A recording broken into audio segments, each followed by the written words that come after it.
ಪೂಜ್ಯ ಮಲ್ಲಿಕಾರ್ಜುನ ಶ್ರೀಗಳು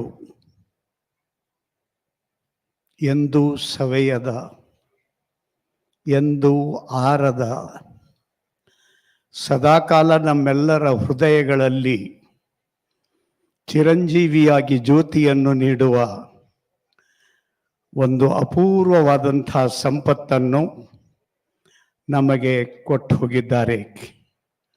ಅದನ್ನು ಜೋಪಾನವಾಗಿ ಉಳಿಸಿಕೊಳ್ಳುವುದು, ಆ ವಿಚಾರಗಳ ಮುಖಾಂತರ ಕನ್ನಡ ನಾಡು, ದೇಶ, ಜಗತ್ತು, ಪ್ರಕೃತಿ, ಬ್ರಹ್ಮಾಂಡ ಎಲ್ಲವನ್ನು ವ್ಯಾಪಿಸಿ ಒಂದು ಸುಂದರ ಜಗತ್ತನ್ನು ಕಾಣುವ ಕನಸಿನ ಕಡೆಗೆ ನಾವೆಲ್ಲ ಹೋಗಬೇಕಾಗಿದೆ.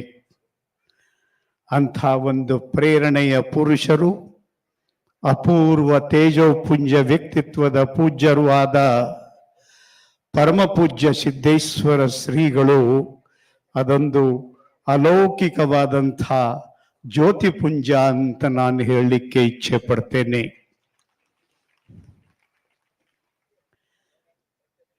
ಈ ಮಾತುಗಳನ್ನು ಹೇಳುವಾಗ ಒಂದು ನಮ್ಮೆಲ್ಲರ ಮೇಲೆ ದೊಡ್ಡ ಜವಾಬ್ದಾರಿ ಇದೆ. ಹಿಂದೆನೂ ನಾನು ಅನೇಕ ಸಲ ಬಿಜಾಪುರಕ್ಕೆ ಇದೇ ಪರಿಸರದಲ್ಲಿ ಬಂದು ಮಾತನಾಡಿದ್ದಾಗ ಎಲ್ಲವನ್ನು ಒಬ್ಬರ ಹೆಗಲ ಮೇಲೆ ಹಾಕಿ ಹೋಗ್ಲಿಕ್ಕಾಗೋದಿಲ್ಲ.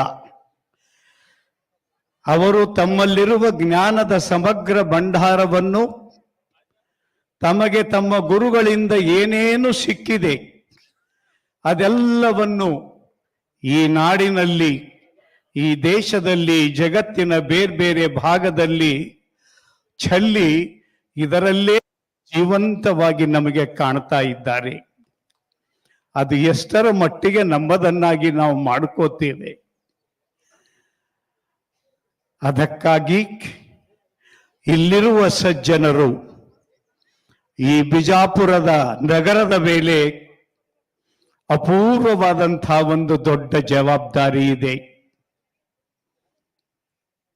ಸ್ವಾಮಿ ರಾಮಕೃಷ್ಣ ಪರಮಹಂಸರು ಯಾವ ರೀತಿ ಜಗತ್ತಿಗೆ ವಿವೇಕಾನಂದರನ್ನು ಕೊಟ್ಟು ಅನಂತ ಕಾಲದವರೆಗೆ, ಎಲ್ಲಿಯವರೆಗೆ ಈ ಸೃಷ್ಟಿ ಇರುತ್ತದೆ ಅಲ್ಲಿಯವರೆಗೆ ಅವರ ವಿಚಾರಗಳಿಂದ ಜಗತ್ತನ್ನು ಬೆಳಗುವ ಪವಿತ್ರ ಕಾರ್ಯ ನಡೆದಿದೆಯೋ, ಹಾಗೆ ನಾವೆಲ್ಲರೂ ಕನ್ನಡ ನಾಡಿನ ಜನ ಭಾಗ್ಯವಂತರು.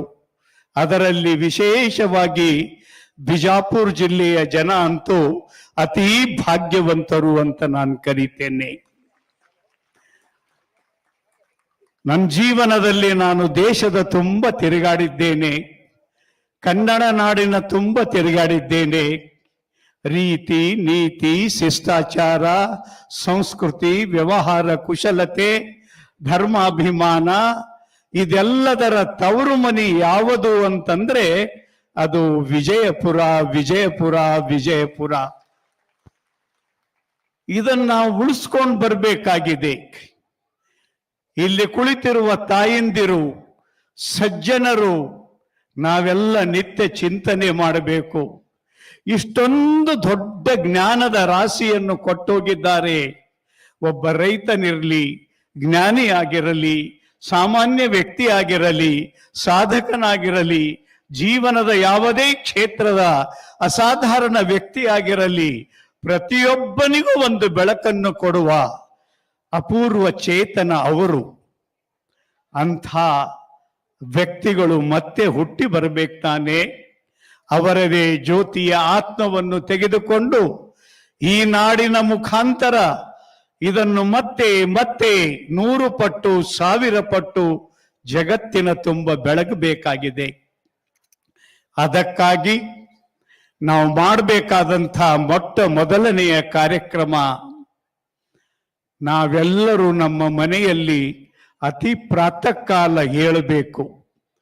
ಅವರು ಹೀಗೆ ಒಬ್ಬ ವ್ಯಕ್ತಿ ಎದುರಿದ್ದಾಗ ನಾವು ಸ್ವಲ್ಪ ಮೈಗಳತನ ಮಾಡಿದ್ರೆ ನಡೀತದೆ. ಅಯ್ಯೋ ನಡಿ, ಇವತ್ತಾಗಲಿಲ್ಲ ಪ್ರವಚನಕ್ಕೆ, ನಾಳೆ ಹೋದ್ರಾಯ್ತು ಅಂತ ಅನ್ಬೋದು. ಹೀಗೆ ಹಾಗೆ ಅನ್ನುವ ಹಾಗಿಲ್ಲ.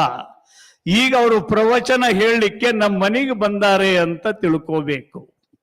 ಹೀಗಾಗಿ ಅತಿ ಪ್ರಾತಃ ಕಾಲ ತಾಯಂದಿರು ಮನೆಯಲ್ಲಿ ಏಳಬೇಕು. ಎದ್ದು ಸಣ್ಣ ಪುಟ್ಟ ಕಾರ್ಯಗಳನ್ನು ಮಾಡಿದ ನಂತರ ಮನೆಯ ವಾತಾವರಣ ಶುದ್ಧಾಗಲಿಕ್ಕೆ ನಾವೇನಾದರೂ ನಮ್ಮ ಮನೆಯಲ್ಲಿ ಒಂದು ಸುಂದರವಾದ ಅವರ ವಾಣಿಯ 10-20 ನಿಮಿಷಗಳನ್ನು ಕೇಳಿದರೆ ಬಹುಶಃ ದಿನದ 24 ತಾಸು ಮತ್ತೊಮ್ಮೆ ಕಿಮಿಯವೆ ಅವರ ವಾಣಿ ಬೀಳುವವರೆಗೆ ನಾವು ಸಂಪೂರ್ಣ ಚೈತನ್ಯಶೀಲರಾಗಿರ್ತೇವೆ.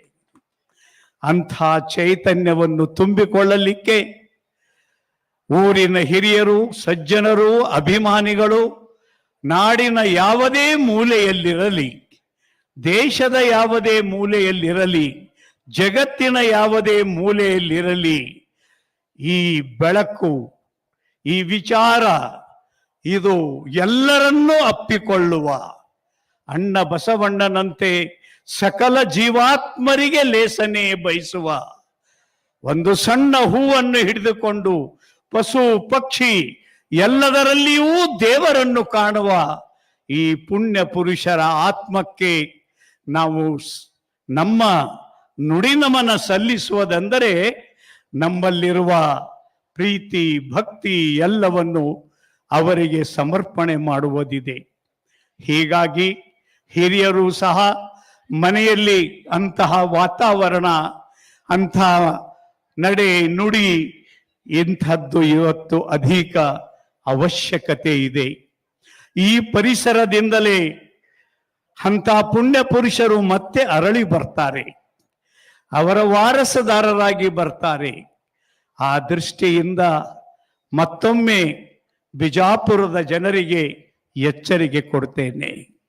ಈ ಜವಾಬ್ದಾರಿಯನ್ನು ನಾವು ನಮ್ಮ ಬದುಕಿನಿದ್ದಕ್ಕೂ ನಮ್ಮ ಮುಂದಿನ ಪೀಳಿಗೆಗೂ ಅಕ್ಷುಣ್ಯವಾಗಿ ಕೊಟ್ಟು ಇದು ಜಗಜ್ಯೋತಿಯಾಗಿ ಬ್ರಹ್ಮಾಂಡವನ್ನೇ ವ್ಯಾಪಿಸ್ತಕ್ಕಂಥ ಶಕ್ತಿಯಾಗಿ ಪೂಜ್ಯ ಸಿದ್ದೇಶ್ವರರ ಆ ನುಡಿಗಳು, ಆ ಮುತ್ತಿನಂಥ ಮಾತುಗಳು, ದಿನನಿತ್ಯ ಪ್ರವಚನದಲ್ಲಿ ಕೇಳುವ ಅವರ ಹೃದಯ ಸ್ಪರ್ಶಿ ಒಂದೊಂದು ಕತೆ ನಮ್ಮನ್ನೆಲ್ಲ ಅತಿ ಎತ್ತರಕ್ಕೆ ಎತ್ತರಕ್ಕೆ ಎತ್ತರಕ್ಕೆ ತೆಗೆದುಕೊಂಡು ಹೋಗಬೇಕು.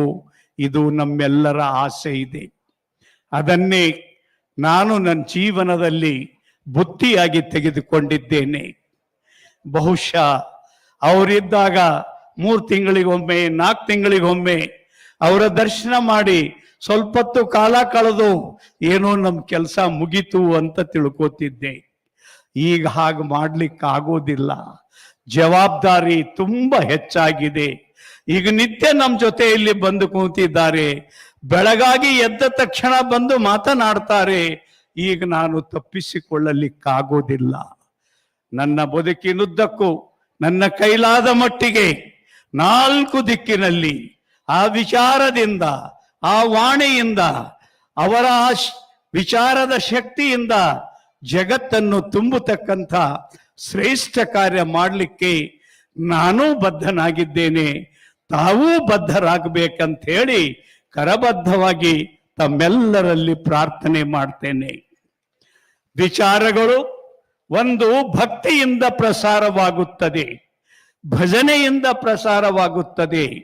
ಎರಡನೇದ್ದು ಅವರ ಉತ್ತಮ ಸಾಹಿತ್ಯವನ್ನು ಮನೆಯಲ್ಲಿ, ಸಮಾಜದಲ್ಲಿ, ಸಾರ್ವಜನಿಕವಾಗಿ ಪಠಣ ಮಾಡುವುದರ ಮುಖಾಂತರ ಜಗತ್ತನ್ನು ಮುಟ್ಟಿಸಲಿಕ್ಕೆ ಆಗುತ್ತದೆ.